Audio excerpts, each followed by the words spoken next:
Hello everyone, Assalamu alaikum. How are you all? I hope you are well.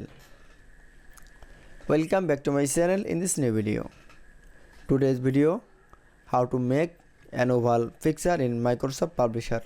So get let's started. At first open your Publisher document. In this video I will show make an oval picture in Publisher. Now going to the insert menu option. Now for click. Then click for a shape option. Now click for a oval shape. Now draw a oval shape. Now we're going to format menu option, then click for a shape outline option. Now click for a no outline. Then again click for a shape fill option.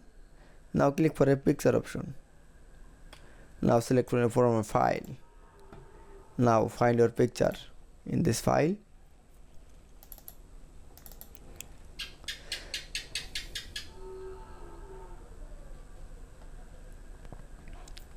Now select find your picture.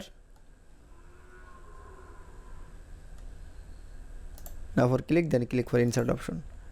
That's it. Now you can see make an oval picture in Microsoft Publisher is very easily. I hope to enjoy the video. Please like, comment, share and subscribe my channel.